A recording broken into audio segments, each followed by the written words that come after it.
নমস্কার, সকল ভক্ত বন্ধুদের সুপ্রভাত জানাই।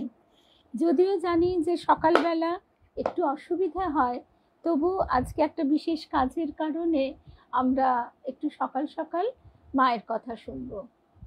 শ্রীরামকৃষ্ণ পাঠচক্রের সকল ভক্ত বন্ধুদের সুপ্রভাত জানিয়ে আহ্বান জানাই আমরা কিছুটা সময় মায়ের কাছে বসি, মায়ের ছায়ায়, এবং এই যে সুরটি বেঁধে নেওয়া, এই সুরটি আমাদের সারা দিন মনের মধ্যে বাজতে থাকবে, সেই প্রার্থনা মায়ের কাছেই করব।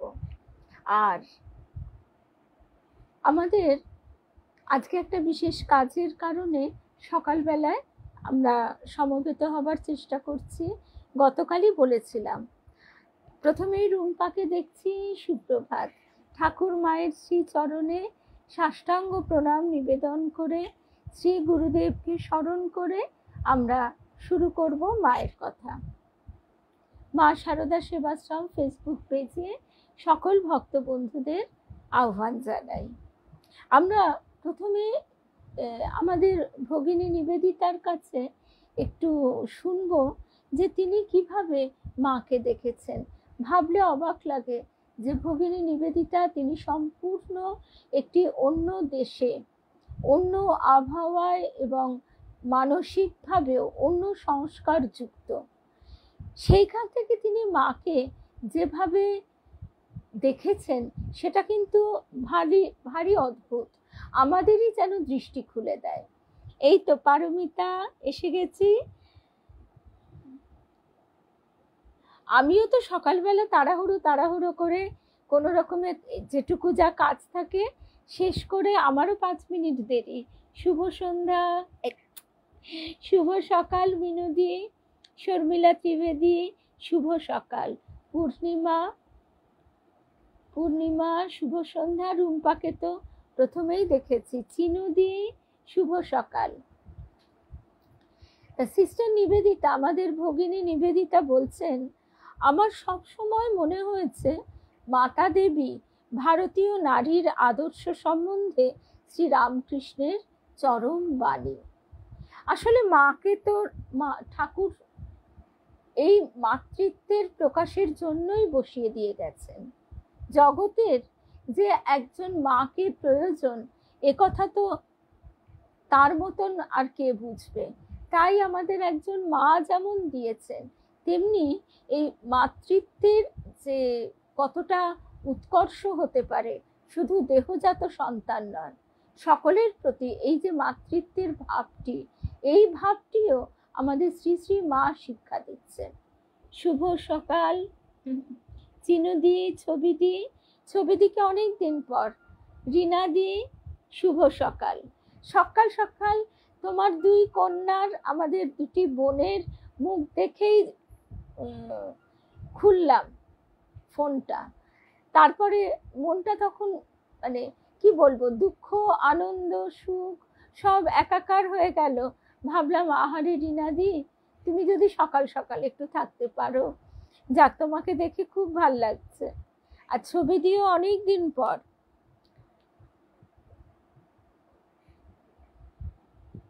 শুভ সকাল শর্মিলা ত্রিবেদী, একদম। আর চিনুদিও সকাল সকাল এসে গেছে। শুভ সকাল সর্বরী চক্রবর্তী।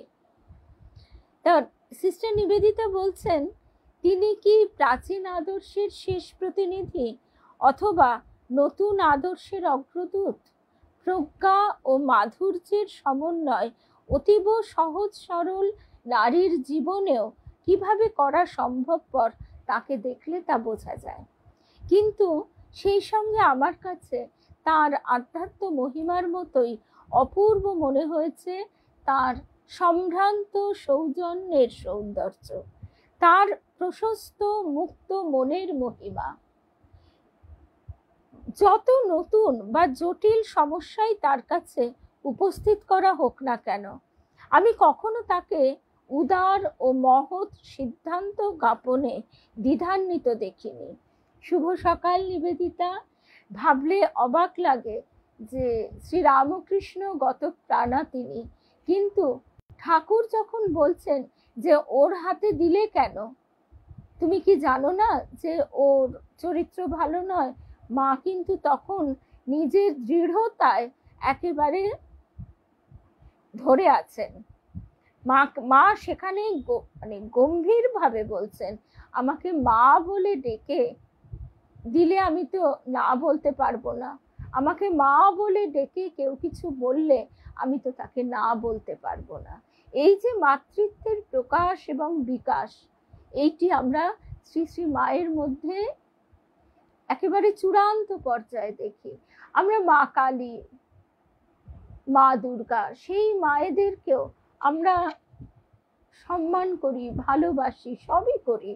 মা দুর্গা আমাদের ঘরের মেয়ে উমা হয়ে যায়, কিন্তু তবু যেন কোথায় একটা ভয়, একটা সমীহের দূরত্ব থাকে। কিন্তু শ্রী শ্রী মায়ের কাছে আমরা মনের গভীর গোপন গহন কথাটিও অক্লেশে বলতে পারি। মা বলছেন যে যা হয়ে গেছে হয়ে গেছে। তিনি বলছেন, আর মানে ভাবলে অদ্ভুত লাগে এই যে কথাটি, যে প্রজ্ঞা ও মাধুর্যের সমন্বয় তার আধ্যাত্ম মহিমার মতোই অপূর্ব মনে হয়েছে। সমস্যা যত নতুন বা জটিল হোক না কেন, কখনো তাকে উদার ও মহৎ সিদ্ধান্ত জ্ঞাপনে দ্বিধান্বিত দেখিনি। এই যে আমাদের পরিচ্ছন্নতা থেকে আস্তে আস্তে সেটা সূচিবাইতে পরিণত হয়। মা বলছেন কত বিষ্ঠা মারিয়ে এসেছি, পা ধুয়ে ফেললেই হলো। রাধুনীকে সে কুকুর ছুঁয়ে ফেলেছে বলে তখন মানে শীতকাল, গঙ্গা স্নানে যাচ্ছে, মা বলছেন নিচে গঙ্গা জলের জ্বালা আছে, হাত পা ধুয়ে নাও, কাপড় ছেড়ে নাও। একদম মাতৃ হৃদয়ের স্নেহময় ব্যক্তিত্ব, অনুতাপ এলেই তোমার সব পাপ স্খলন হয়ে যায়। সমাজের চোখে সে পতিতা, এমনকি সেই ডোম আর তার যে মেয়েটিকে সে নিয়ে এসেছে সমাজ থেকে, সেই মেয়েটিকে মা একটুও দোষারোপ করলেন না, উল্টে ডোম পুরুষটিকে বলছেন যে সে তোমার জন্য সবকিছু ছেড়েছে, তুমি এতদিন তার সেবাও নিয়েছো, এখন তুমি তাকে অস্বীকার করছো কি করে? এই যে প্রত্যেকটা ক্ষেত্রে যুক্তি। এখন এবারে প্রশ্ন উঠতে পারে যে একথা মা বলেছেন বলে, মায়ের মা তো জগন্মাতা, তার সান্নিধ্যে তাদের রূপান্তর ঘটে গেছে, পরিবর্তন ঘটে গেছে। এবার আমাদের কি হবে? আমরা কি এভাবে বললে কিছু পরিবর্তন ঘটবে? সেটা পরের কথা, কিন্তু বহু বহু ক্ষেত্রে দেখা যায় মেয়েরাই মেয়েদেরকে টেনে নিচে নামায়। এটাই দুঃখের। কেউ যদি অপকৃষ্ট মানে খারাপ আচরণে তাকে আঘাত করে, তখন অদ্ভুত রকমের শান্ত স্থৈর্য ও প্রগাঢ় স্তব্ধতা নেমে আসে, আর তাই তার প্রতিক্রিয়ার একমাত্র লক্ষণ। কখনো ঝগড়া বিবাদ করে ক্রোধের উপর আরো ক্রোধ চাপিয়ে দিয়ে কোনো মীমাংসা হয় না। যদি কেউ তার বহির্বর্তী সামাজিক সমস্যা বা পীড়ন যন্ত্রণার কথা জানায়, তিনি তৎক্ষণাৎ অভ্রান্ত অন্তর্দৃষ্টিতে ঘটনার মর্মে প্রবেশ করে সংশ্লিষ্ট মানুষটিকে সমাধানের পথ দেখিয়ে দেন। আর যখন কঠোরতার প্রয়োজন, সেক্ষেত্রে কোনো রকম বুদ্ধিহীন ভাবালুতায় বিচলিত হন না। 1910 সালের ঘটনা একটি। 11ই ডিসেম্বর রোগশয্যায় শায়িত সারা মিসেস অলিবুলের জন্য খুব ভোরে গির্জায় গিয়েছিলেন প্রার্থনা করতে। ফিরে এসে মাকে চিঠিতে লিখলাম, নিবেদিতা বলছেন, সেখানে সবাই মেরি মাতার কথা ভাবছিল, হঠাৎ আমার মনে পড়ে গেল তোমার কথা। শুভ সকাল কেয়া। হঠাৎ আমার মনে পড়ে গেল রীতাদি, শুভ সকাল। মনে পড়ে গেল তোমার কথা, তোমার মিষ্টি মুখ, তোমার ভালোবাসা ভরা চোখ, তোমার সাদা শাড়ি, হাতের বালা, সব সব কিছু সামনে ভেসে উঠল। তখন ভাবলাম, অভাগী সারার রোগের ঘরটিকে শান্তিতে আর আশীর্বাদে ভরিয়ে দিতে পারে একমাত্র তোমারই পরশ। তখন ভাবলাম, অভাগী সারার রোগের ঘরটিকে শান্তিতে আর আশীর্বাদে ভরিয়ে দিতে পারে একমাত্র তোমারই পরশ। আমরা যখন অন্ধকারে পতিত হই তখন আমাদের একমাত্র রক্ষা করে কে? মা। রবীন্দ্রনাথের অপূর্ব একটি গানের কথা মনে পড়ে যাচ্ছে, মা যে আমার ছিল অচেনা নিল আমায় কোলে। তা আমরাও শ্রী শ্রী মাকে চিনি বা না চিনি, বুঝি বা না বুঝি, মা কিন্তু আমাদের আগলে আছেন। ভাবলাম সন্ধেবেলায় শ্রী শ্রী ঠাকুরের পূজার সময় তোমার ঘরে বসে ধ্যানের চেষ্টা করে কি বোকামি না করতাম। কেন বুঝিনি যে তোমার শ্রীচরণের কাছে ছোট্ট মেয়েটির মতো বসে থাকাটাই সব কিছু। আমরা সত্যি তো বাড়িতে ছায়া ও কায়া সমান। আমরা যদি কিছু না পারি, আমরা অনেক সময়, এটা রিনাদি শুধু নয়, আরো অনেকেই বলেন, নিজের জীবনেও আমরা বুঝতে পারি যে এক এক সময় আমাদের জীবনে এমন ঝড়ঝাপটা আসে যে আমরা তখন মন স্থির করে ডাকতে পারি না। একদম এটা সত্যি কথা। তখন কি উপায়? ওই ছোট্ট মেয়েটির মতো মায়ের চরণের কাছে বসে থাকা। মা কি নেই এখানে? মা এখন হয়তো স্থূল দেহে নেই, কিন্তু মা ছবির মধ্যে, মা তো নিজে স্পষ্ট বলছেন, সেই লীলা নাট্যে তিনি দেখিয়ে দিয়েছেন ঠাকুরকে পিঁপড়ে কামড়াচ্ছে বলে তিনি নিজেই নেবে এসে বসেছেন সেই উঁচু জায়গাটা থেকে। আমরা বুঝতে পারি না, তাই মায়ের একটি বড় ছবি রেখে মায়ের কাছে বসে থাকা। ধ্যান, জপ, সাধন, ভজন কিচ্ছু না, শুধু মা মা মা। স্বামীজি বলছেন না, জগৎ জুড়ে শুধু মা। আবার মা রহস্য করে বলছেন, দেখো আমাকে যেন ভুলে যেও না।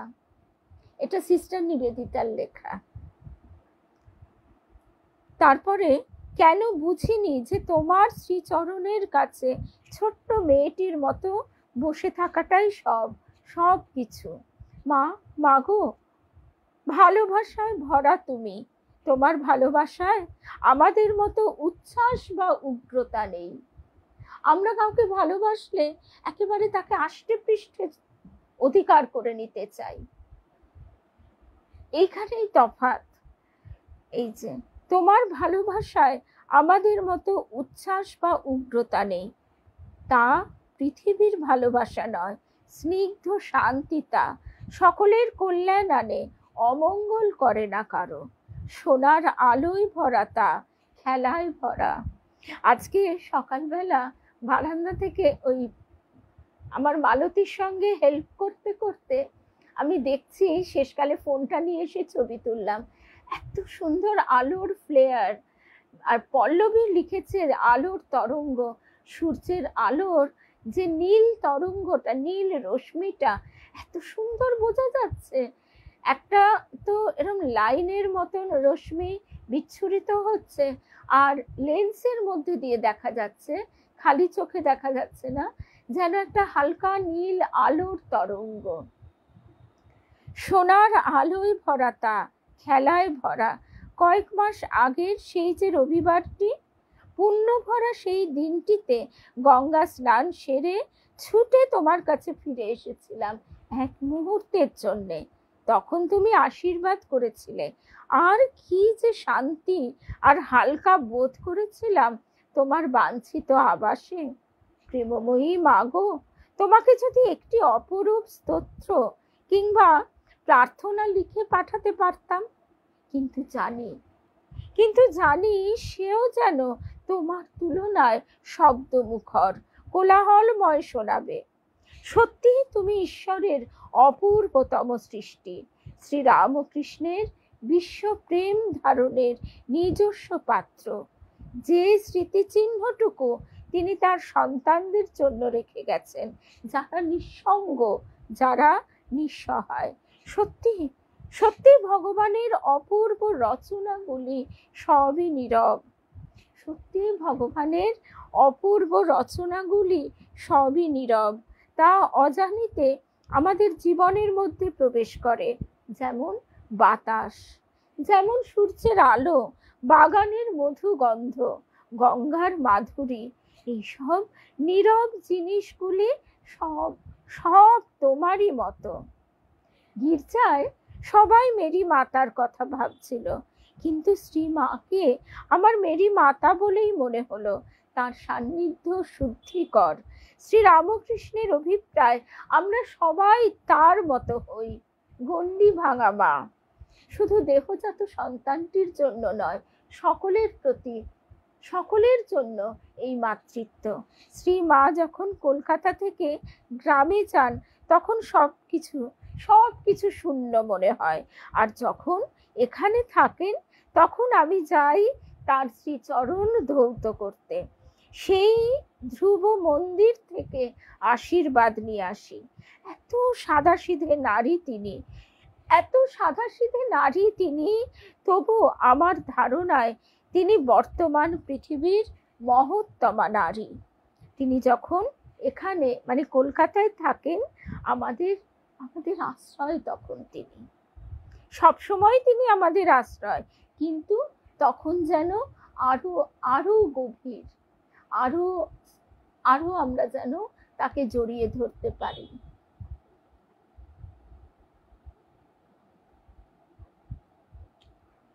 জয় ঠাকুর, জয় রামকৃষ্ণ। দেখো ড্রাইভিং শিখে নিয়েছে, এই যে কথাটা বললে, ড্রাইভিং শিখে নেওয়াটা অত কঠিন নয়, কিন্তু কঠিন হচ্ছে রোড কনফিডেন্সটা।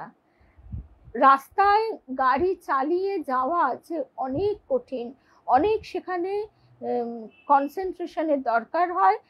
শুধু তাই নয়, একটা সিঙ্ক্রোনাইজেশন দরকার হয়, আর যেটা দরকার হয় সজাগ, অ্যালার্ট থাকা সর্ববিষয়। আমি গাড়ি চালাতে চালাতে হঠাৎ অন্যমনস্ক হয়ে গেলাম, তাহলে তো হয় না। আবার করতে করতে তখন অভ্যাস হয়ে যায়। এই শক্তি মাই তো দিয়েছেন, মা আরেকজন মাকে গড়ে তুলছেন। অপূর্ব গো।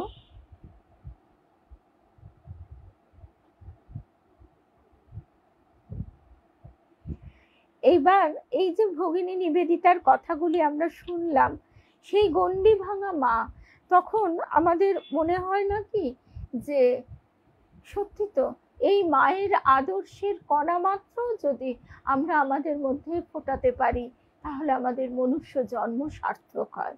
শ্রী রামকৃষ্ণ অদ্বৈত জ্ঞান আঁচলে বেঁধে সংসার করবার কথা বলতেন, কিন্তু ঠাকুরের জীবনে ধর্মভাবের সাধনার দিক এবং পরে ভগবত ভাবে নিশিদিন তন্ময় হয়ে থাকা বিশেষভাবে প্রকটিত। তার ব্যবহারিক জীবন লোকের চোখে বিশেষ পড়ে না। ব্যবহারিক জীবনের সঙ্গে তিনি যেন সম্পূর্ণ অসম্পৃক্ত।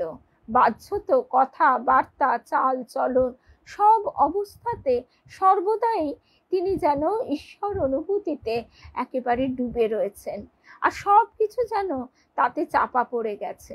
শ্রীরামকৃষ্ণের সাধনাবস্থা বা সাধনোত্তর জীবন যেন একটি অত্যুচ্চ পর্বত শৃঙ্গ। দেখে সম্ভ্রমে শ্রদ্ধায় মহিমা বোধে মাথা অবনত হয়, কিন্তু কাছে যেতে ভয় করে। এই কথাটি বলছেন কে? স্বামী প্রেমেশানন্দ। স্বামী প্রেমেশানন্দজি মহারাজের কথাগুলি পড়লে আমাদের একেবারে চাবুকের মতো লাগে, মোহ ছুটে যায়। অন্তত সেই যেটুকু সময় আমরা পড়ি সেইটুকু সময়ের জন্য মোহ ভয়ে সামনে আসতে পারে না। সেই জন্য স্বামী প্রেমেশানন্দজির পত্র সংকলন একটু একটু করে, একসঙ্গে বেশি না, 7 দিন একটা জিনিসই যদি আমরা একটা সূত্রের মতো পড়তে থাকি, তাহলে সেটা আমাদের সংস্কার হয়ে যায়। একদম গো রিনাদি, বুঝি কি না, একটা ছোট্ট মেয়ে বোন আমাদের, কত কঠিন। আমি কোনোদিন তোমাকে ফোন করিনি জানো তো, কেন জানো? ফোন করে একই কথা পুনঃ পুনঃ মানে বলার মধ্যে কোনো স্বস্তিও নেই, শান্তিও নেই। ভালোবাসা হচ্ছে তাই, যখন আমরা মায়ের কাছে আমাদের ভালোবাসার জনের জন্য, জগতের জন্য নীরবে প্রার্থনা করি। তা স্বামী প্রেমেশানন্দজি মহারাজ বলছেন যে মা কিন্তু যেন আমাদের নিজেদের জীবনের অধিকতর সন্নিকটবর্তী। তার জীবনের বাহ্যিক ব্যাকুলতা, সাধনা, ঈশ্বর ভাবাবে সব চাপা। ব্যবহারিক ক্ষেত্রে আমাদেরই মতো সম্পূর্ণ স্বাভাবিক অবস্থায় তিনি বিচরণ করছেন। আমরা যে পরিবেশে বাস করি, রোগ, শোক, দুঃখ, হতাশা, মৃত্যু, দুর্বলতা বেষ্টিত সংসার, মা মরা ছোট্ট ছেলেটা হামা টানছে, আর ছোট্ট ছেলেটা বলছি, ছোট্ট মেয়েটা রাধু, সে হামা টানছে, আর পাগলি মামি সে কতকগুলি নেতা মাদুর নিয়ে সে চলে যাচ্ছে। বাপ মরা, আবার মা মরার তার আরো কতগুলি সন্তানাদি ছিল তার পরিবারের মধ্যে। তাই এই সমস্ত কিছু নিয়ে মা তো রয়েছেন। সেই পরিবেশে মা একটুও হাঁপিয়ে উঠছেন না। কি আশ্চর্য! এইগুলোই আমাদের দেখবার, যে সেই পরিবেশে মা একটুও হাঁপিয়ে উঠছেন না। যদিও আমরা অনায়াসে কল্পনায় দেখতে পাই ঠাকুর শ্রী রামকৃষ্ণ এবং স্বামীজি ওই পরিবেশে প্রবেশ করতে যেন অনিচ্ছুক।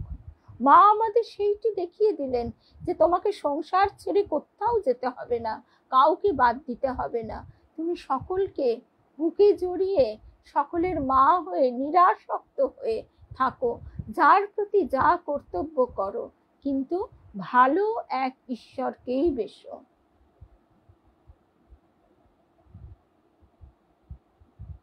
একদম তার কাছে আমাদের এই নীরব প্রার্থনা। কারণ একই কথা যদি আমরা দুঃখের কথা, এর কথা বারবার বলি, আমাদের মনের মধ্যে আলোড়ন জাগে। আমাদের সূক্ষ্ম দৃষ্টির অভাবে নারী জাতির শক্তি সম্বন্ধে আমরা অজ্ঞ হয়ে রয়েছি। মানব সমাজ নারী জাতি দ্বারাই গঠিত। গর্ভে বাস, ভূমিষ্ঠ হবার পর তাকে খাদ্য দিয়ে দেহ গঠন, ভাষা শিক্ষা প্রভৃতির মূলে জননীর প্রভাব সর্বজন বিদিত। অদ্ভুত লাগে যখন আমাদেরই এক ভক্ত বন্ধু, সে বলছে তার স্বামী তাকে বলছে, তোমাকে আমার আজকাল যেন মা মনে হয়। সত্যি তো, তুমি তো আমাকে গঠন করছো, তুমি তো আমাকে ঈশ্বরীয় পথে নিয়ে যাচ্ছ। এই ভাবটি যিনি বলছেন সেই পুরুষটিও যেমন অত্যন্ত উন্নত মনের পরিচয় দেয়, তেমনি তার স্ত্রীও দেয়। সবটাই কিন্তু মানতে হবে যে তার কৃপায়। আমরা যদি আমাদের নিজেদেরকে শুদ্ধ করি, আমরা যদি নিজেদের যত অবিদ্যা ভাব আছে তার কাছে প্রার্থনা করি, তার থেকে মুক্ত হবার চেষ্টা করি, তখন সে আপনি তার আলো ছড়িয়ে পড়বে। সেই রবি ঠাকুরেরই কথা, গোপনে প্রেম রয় না ঘরে, আলোর মতো ছড়িয়ে পড়ে। সে প্রেম কোনো কামনা বাসনা সম্পৃক্ত, কোনো দেহজ প্রেম নয়। সেই প্রেমের মধ্যে শান্ত স্নিগ্ধ মাধুর্য আছে। সেই প্রেমে কোনো আবেগ বা উচ্ছ্বাস নেই। শ্রী রামকৃষ্ণ অদ্বৈত জ্ঞান আঁচলে বেঁধে সংসার করবার কথা বলতেন। তা যে করা যায়, করলে চারপাশে কি শান্তি ও কল্যাণ বিকীর্ণ হয়, মায়ের জীবনই তার সুস্পষ্ট নিদর্শন। ওই যে আমরা যদি তার একাংশ পারি নিজেদের মধ্যে আয়ত্ত করতে, তাহলে তার রূপ পরিবর্তন নিজেরাই আমরা দেখতে পাব। সত্য, শান্তি ও সামঞ্জস্যের পথে ব্যবহারিক জীবনের সমস্ত বাধা অপসারণের পক্ষে এই জীবনই সর্বাপেক্ষা উপযোগী। তা আমাদের সাহস দেয়, আশা উৎসাহ দেয়, শক্তি দেয়। বৈষ্ণব দার্শনিক বলছেন, নিত্য সিদ্ধ কৃষ্ণ প্রেম সাধ্য কভু নয়, শ্রবণ আদি শুদ্ধ চিত্তে করায় উদয়। গীতার উক্তি, তৎ স্বয়ং যোগ সংসিদ্ধ কালে নাথমণি বিন্দতি। জীবের মধ্যে নিত্য বর্তমান অনন্ত প্রেম ও সত্তা ও জ্ঞান ও সত্তায় বিশ্বাস করে ব্যবহারিক জীবনকে নিয়ন্ত্রিত করতে পারলেই মানব জাতির পারস্পরিক অসহিষ্ণুতা, দ্বন্দ্ব তিরোহিত হতে পারে। যদিও সেই কলির করাল রূপ আমরা চারিদিকে সব জায়গায় দেখতে পাচ্ছি, কিন্তু আমাদের জীবনটিকে আমরা যদি স্নিগ্ধ প্রদীপের মতো তার চরণে জেলে দিই, সন্ধ্যাবেলায় তুলসী তলায় প্রদীপ জ্বালার যে একটি মধুর স্নিগ্ধ ছবি, সেটি যেন রূপক। আমাদের গুরুদেব বলতেন যে তুমি নিজেকে সেই প্রদীপ করো, সেই প্রদীপ দিয়ে তাকে আরতি করো, মনকে মণি করো, সেই মণিরত্ন দিয়ে তাকে সাজাও, মন পুষ্প দ্বারা তার পূজা করো, ভক্তি চন্দন মাখিয়ে নিয়ে তার চরণে নিবেদন করো। তারপর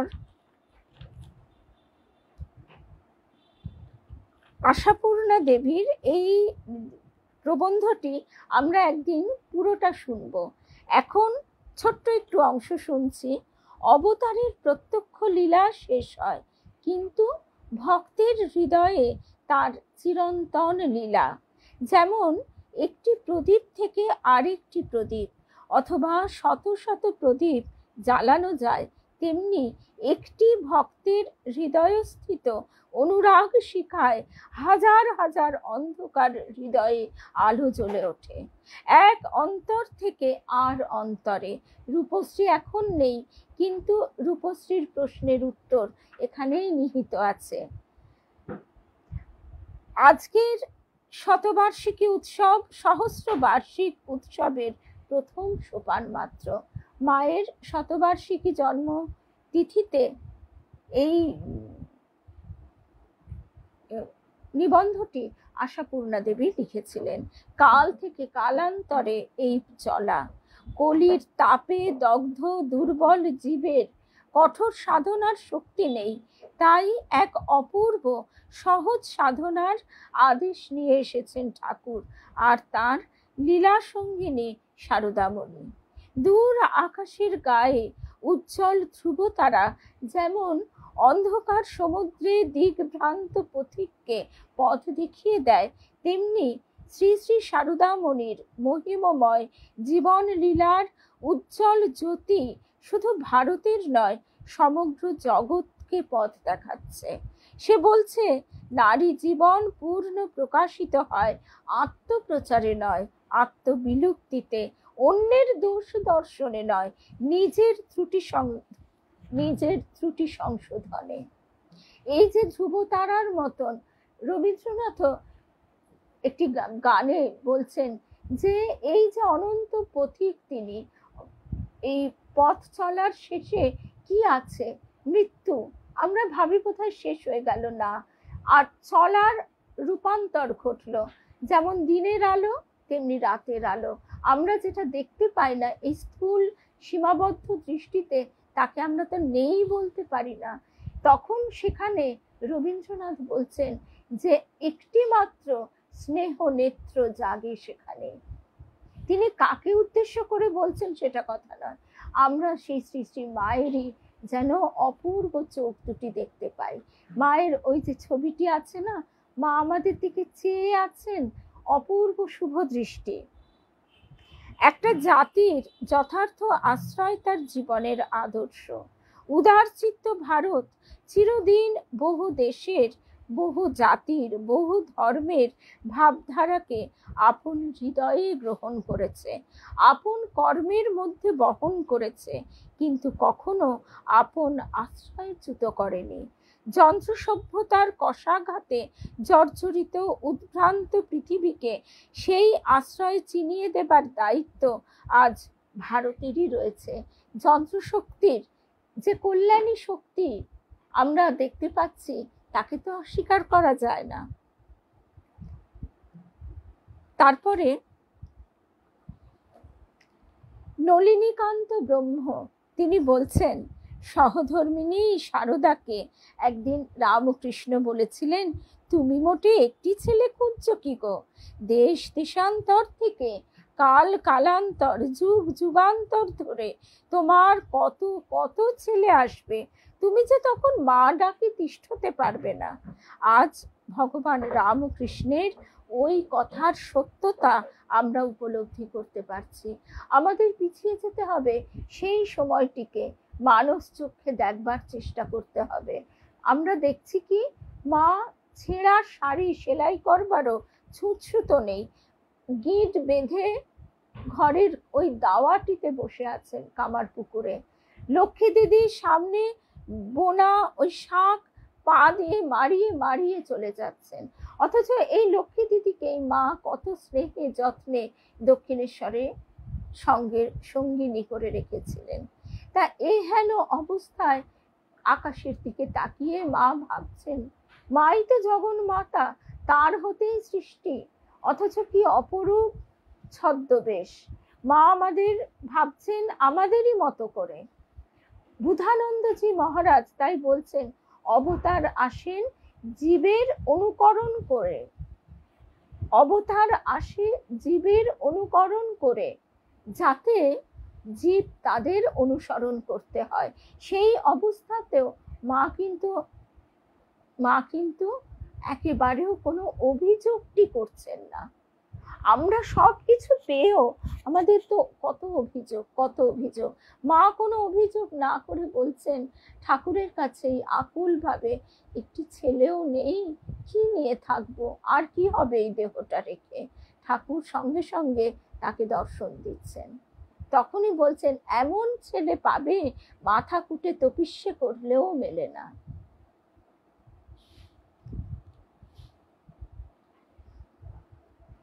ভালোবাসার মধ্যে মাতৃত্ব যেখানে না থাকে, সে কি নারী কি পুরুষ, একজন পুরুষের মধ্যেও মাতৃত্ব তুমুল ভাবে প্রকাশিত হতে পারে। একজন শিক্ষক, তার ভিতরে তো মাতৃত্ব ভীষণ ভাবে প্রকাশিত হবে, তিনি পুরুষ হলেও, কারণ শিক্ষার সূত্রপাত তো মায়ের মধ্যে দিয়েই হয়। মা মানে অবশ্যই সেই দেহ সম্পৃক্ত, সেই দেহজ মাটি নয়, সেই মাতৃত্বের ভাবটি। আচ্ছা, এইবারে আরেকদিন এই বইটা আমাকে শ্রাবণী দিয়েছে।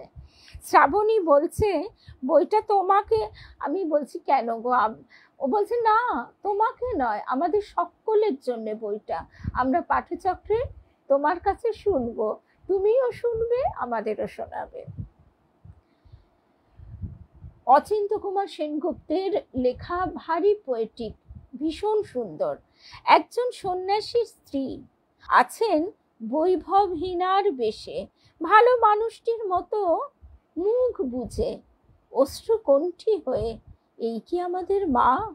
একটি পুণ্যশীলা, দানশীলা, দয়াময়ী নারী, ইষ্টে আবিষ্টতা, শুধু এইটুকু? কত পুতকীর্তি মহাত্মার, কত পুণ্যব্রতা সহধর্মিনী আছেন, জপ ধ্যান করছেন, তীর্থ করছেন, সংসারের 5 জনের সেবা করছেন, তরকারি কুটছেন, রান্না করছেন, ঘর নিকুচ্ছেন, বাসন মাজছেন, কাপড় কাচ্ছেন, এমনকি ঘুঁটে দিচ্ছেন, সন্তানের জন্য মাথায় ঝুড়িতে করে সবজি নিয়ে আসছেন, দুধের জোগাড় করছেন। কেন? কলকাতার ছেলেদের যাবার চা না হলে চলে না, পান সাজছেন। মা কি শুধু তাদেরই একজন? শুধু একটি গৃহবন্দিনী পুরাঙ্গনা? মা তার চেয়ে একটু বেশি। মা 18 আনা, 16 আনার উপরে আরো 2 আনা। কত রঙ্গ জানিস রে তুই, 16-র উপরে আরো 2। তাই জন্য শরৎ মহারাজকে যখন বলা হয়েছিল মায়ের কথা লিখতে, তিনি বললেন, ওরে বাপরে বাপ, একটু চুপ করে রইলেন। তারপর বললেন, রঙ্গ দেখে রঙ্গময়ীর অবাক হয়েছি, হাসিব কি কাঁদিব তিনি আর ভেবেই পাচ্ছেন না। মার মাহাত্ম্য কোথায়? মার মাহাত্ম্য আত্মগোপনে, অহং নাশে। আমরা কেউ যদি আমাদের একটু ভালো বলল, আমরা ঢাক ঢোল পিটাই। আবার ভালো বলছে, এটা আমাদের খুব ভালো লাগে, কিন্তু খারাপটা আমরা সইতে পারি না। কেন? আমাদের অহং তাতে আহত হয়। মার মাহাত্ম্য কোথায়? মার মাহাত্ম্য আত্মগোপনে, অহং নাশে। যে অবগুণ্ঠনটি মুখের উপর টেনে রেখেছেন সেই অবগুণ্ঠনে তিনি জানেন তিনি কে, কিন্তু আছেন ভিখারিনীর বেশে, সর্বৈশ্বর্যময়ী হয়ে সর্ববঞ্চিতা সেজেছেন। মা নারায়ণের পাশে লক্ষ্মী, আর তিনি কিনা এসে ঘুঁটে দিচ্ছেন মাটির বাড়ির দেওয়ালে। তিনি জানেন তিনি কার পূজা পেয়েছেন, পূর্ণ ব্রহ্ম নারায়ণ শ্রী রামকৃষ্ণ। তিনি কার পূজা পেয়েছেন, কিন্তু পরদিন সকাল থেকে আবার জেকে সেই। কি আশ্চর্য! এগুলো আমরা ভাবি, ধ্যান আর আলাদা করে করতে হয় না, শুধু এই কথাটাই যদি ভাবি যে তিনি কার পূজা পেয়েছেন, পরদিন থেকে আবার প্রতিদিন যেন সেই পুরনো ছন্দে, পুরনো সুরেই বেজে চলেছে, তার মধ্যে এতটুকু ভাবের বিকার নেই। তাই তো গোলাপ মা বলেছিলেন, এক ভক্ত মহিলা তিনি যখন ঠিক বুঝে উঠতে পারছেন না কে মা, গোলাপ মা মা না শ্রী শ্রী মা মা, সবাই তাই নিয়ে বেশ রসিকতা করছেন। মা বলছেন না না ওই যে উনি মা, গোলাপ মা আবার তখন মাকে দেখিয়ে দিচ্ছেন। শেষকালে আবার যোগিন মা, তিনিও বেশ একটু মোটা সোটা হৃষ্টপুষ্ট, তো সুন্দর দেখতে, আবার যোগিন মাকেও দেখানো হচ্ছে। এই করতে গিয়ে সেই ভক্ত মহিলা থতমত খেয়ে গেছে। শেষে গোলাপ মা একটু তো স্পষ্ট বক্তা ছিলেন, কখনো কখনো একটু রূঢ়ভাষীও ছিলেন। গোলাপ মা আর পারলেন না, বলি হ্যাঁ গা বাচ্চা, চোখের মাথা খেয়েছো কি? মুখটি দেখে বুঝতে পারো না কে মা? কোনো মানবীর এইরকম মুখ হয়? কোনো মানবীর এইরকম মুখ হয়? কি অদ্ভুত কথা! তাই মায়ের মুখের দিকে তাকিয়ে থাকতে থাকতে ভাবি, মা গো, তুমি যদি তোমাকে প্রকাশ না করো আমাদের সাধ্য কি বোঝার? আবার তখনই মনে হয় ভূতেশানন্দজি মহারাজের কথাটি, মায়ের মাহাত্ম্য আমরা বুঝতে নাই পারলাম, কিন্তু মাকে মা বলে ডাকতে তো পারি। আর মা কেমন করে করে বলছেন, আমাকে মা বলে ডাকলে আমি তো আর না বলতে পারবো না। রজনীকান্ত সেনের একটা গান আছে, আহা কত অপরাধ করেছি আমি তোমারই চরণে মাগো, তবু কোল ছাড়া তুমি করনি আমারে, দূরে ফেলে দিলে না তো।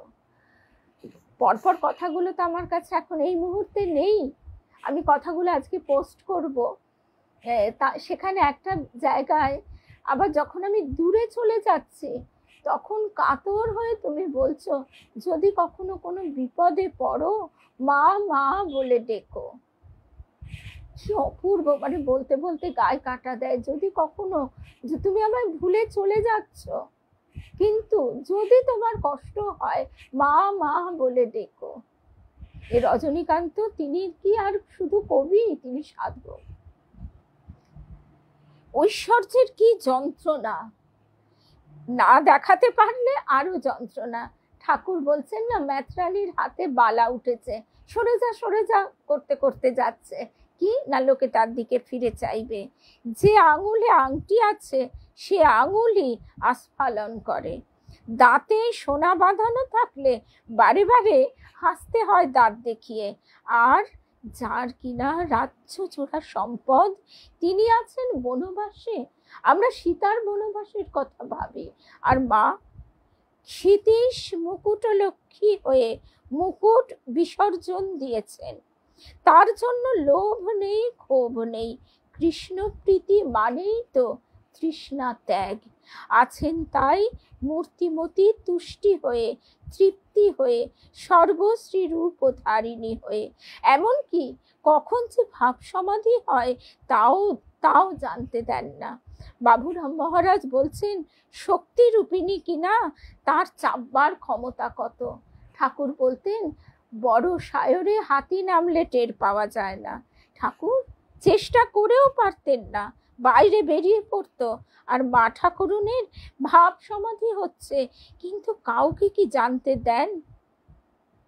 ত্রিজগতে অন্ন দিয়ে বেড়াচ্ছেন, শিবের জন্য রান্না করছেন গাঁদালের ঝোল, তাতে ডুমুর আর কাঁচকলা। কবিরাজ গঙ্গাপ্রসাদ সেন এসে ঠাকুরের জল খাওয়া বন্ধ করে দিলেন। জল না বন্ধ করলে সারবে না অসুখ। মা মহা ভাবনা ধরলো ঠাকুরের, সবাইকে ডেকে এনে জিজ্ঞাসা করছেন, হ্যাঁ গা জল না খেয়ে কি পারবো, হ্যাঁ গা জল না খেয়ে কি থাকা যায়? সবাই আশ্বাস দিচ্ছে, তবু ঠাকুরের স্বস্তি নেই। মা, হ্যাঁ গা পারবো, জল না খেয়ে পারবে বই কি, অভয় দিলেন অভয়া সারদা।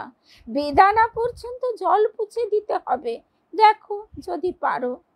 তা মা কালী যেমন করবেন যথাসাধ্য তার ইচ্ছায় হবে, নিজে করব না বলে কালীর হাতে ছেড়ে দিল সারদা। মন স্থির করে ওষুধ খেলেন শেষ পর্যন্ত, জল বন্ধ হলো। এখন ভরসা শুধু দুধ আর আধ সের টাক বরাদ্দ। কিন্তু এত অল্প হলে চলবে কেন? গয়লা সেধে বেশি করে দুধ দিয়ে যায়, রোজ 3-4 সের, শেষে 5-6 সের। বলে মন্দিরে দিলে কালীর ভোগ বলে বেটারা বাড়ি নিয়ে খাবে, 5 ভূতে লুটে পুটে খাবে। এখানে দিলে উনি খাবেন। জাল দিয়ে কমিয়ে কমিয়ে 1 সের 1.5 সের করে দেয় সারদা। ঠাকুর বলেন, কত দুধ, কত আর 1 সের 5 পোয়া হবে? সারদা নির্লিপ্ত মুখে বলে, এ অনেক বেশি, এই যে পুরো স্বর দেখা যাচ্ছে। সেদিন যা হোক পার পেয়ে গেল সারদা, 5-6 সের দুধ দিব্যি খেয়ে ফেললেন ঠাকুর। আরেক দিন সেদিন গোলাপ মা কাছে বসে আছে, জিজ্ঞেস করলেন গোলাপ মাকে, হ্যাঁ গা কত দুধ হবে বলো তো? গোলাপ মা তো জানে না, বলে দিল ঠিকঠাক। এত দুধ? চঞ্চল হয়ে উঠলেন ঠাকুর, তাই তো আমার পেটের অসুখ হয়, ডাকো ডাকো শিগগিরই ডাকো। সারদা কাছে এলো। কত দুধ? প্রশ্ন করলেন ঠাকুর। কত আর, এই সামান্য। তবে যে গোলাপ বলে এত? গোলাপ জানে না। সারদা দৃঢ় স্বরে বললে, এখানকার মাপ গোলাপ জানবে কি? এটার মধ্যে, এই কথাটার মধ্যে কি অপূর্ব! এখানকার মাপ গোলাপ জানবে কি? একদম অকৃতি অধম বলে তো কম করে দেয়নি। আর তারপরেও এই গানটাও শুনো গো। আহা কত অপরাধ করেছি আমি তোমারই চরণে মাগো, তবু কোল ছাড়া তুমি করনি আমারে, দূরে ফেলে দিলে না তো। এইবার দুধের গল্পটা শুনে নি। গোলাপ জানে না, এখানকার মাপ গোলাপ জানবে কি? এখানকার মা, শ্রী শ্রী মা যে কে, সে গোলাপ আর জানবে কি? তবুও মা জগদ্ধাত্রীর একজন সখী গোলাপ মা, আর একজন যোগীর মা, মায়ের জয়া বিজয়া। এখানকার বাটিতে কত দুধ ধরে সে জানবে কি করে? এটাও যেন কি অদ্ভুত একটা কথা। এখানকার বাটিতে কত দুধ ধরে সে জানবে কি করে? মা যে বিন্দু ভাসিনী হয়ে বিরাজ করছেন। শান্ত স্বরে ঠাকুরকে শান্ত করলেন। তবু গোলাপ মা টিপ্পনি কাটতে ছাড়ে না। সেদিন বলে দিলে 2 বাটি দুধ একত্তর করা হয়েছে, এখানের 1 বাটি, কালীঘরের 1 বাটি। এত কি সর্বনাশ! ডাকো ডাকো, শিগগির জিজ্ঞেস করো। মা কাছে আসতেই ঠাকুর বলছেন, হ্যাঁ গা বাটিতে কত ধরে, কয় 6টা কয় পো? সারদা উদাসীনের মতো বললে, কয় 6টা কয় পো অত সব জানি নে বাপু, দুধ খাবে তা কয় 6টাকের ঘটি, কয় পো, অত কেন, অত হিসেবে কি দরকার? ওই যে ঠাকুরও বলেছিলেন না, তুমি আম খেতে এসেছো, আম খাও। সেদিন কেমন মনে হলো ঠাকুরের, এত দুধ হজম করতে পারবেন না। যেমনি ভাবলেন অমনি অসুখ হয়ে গেল। তখন গোলাপ মার অনুতাপ, মাকে বলছে, তা আমায় বলে দিতে হয় তো, আমি কি অত জানি? আমি ভাবলুম সত্যি কথা বলাই হয়তো ঠিক হবে। মা বলছেন, খাওয়ার জন্য মিথ্যে বললে দোষ নেই, তাই দেখো না আমি ভুলিয়ে টুলিয়ে খাওয়াই। তাহলে দেখছি মনেই সব। নিশ্চয় না বললে এমনি বেশ খেতেন, হজম করে ফেলতেন। খাইয়ে টাইয়ে বেশ চেহারা ফিরিয়ে দিয়েছে, মোটা হয়েছেন ঠাকুর, অসুখ সেরে গিয়েছে। ভাত বেশি দেখলে আঁতকে ওঠেন, তাই টিপে টিপে সরু করে ভাত দেয়। লালজির কাছেও গৌরীমা ওই রকম সরু উঁচু করে ভাত দেয়, আর লালজির প্রসাদ এইটুকু হলেও এত পেট ভরে যায়। 2 গ্রাস বেশি খান ঠাকুর, এইটুকুই তার অন্তরের ক্ষুধা। তিনি ভালো থাকুন, সুস্থ থাকুন, রোগ জ্বালা না হয়, এর বেশি আর তার কিছু চাইবার নেই। তার সমর্থারতি, সে কৃষ্ণময়ী, কৃষ্ণগত জীবনা। এক এক সময় তার সামনে এসে বলেন ঠাকুর, দেখো তোমার হাতের রান্না খেয়ে খেয়ে কেমন আমার চেহারা ফিরেছে। সারদার চোখে তৃপ্তির অঞ্জন লাগে। আজকে এই অবধি, এ তো শেষ নেই, শুরুও নেই, শেষও নেই। আদি অন্ত জুড়ে শুধু মা মা মা, এই একাক্ষরা ব্রহ্ম শব্দটি আমরা সারাদিন মনের মধ্যে বেঁধে রাখলাম। সারাদিন এর অনুরণন, এর ধ্বনিতে আমাদের মন প্রাণ পূর্ণ হয়ে উঠুক। আমার নীরব বেলা সেই তোমারই সুরে সুরে, ফুলের ভিতর মধুর মতো উঠবে কুড়ে কুড়ে। জয় রাম কৃষ্ণ, জয় রাম কৃষ্ণ, জয় রাম।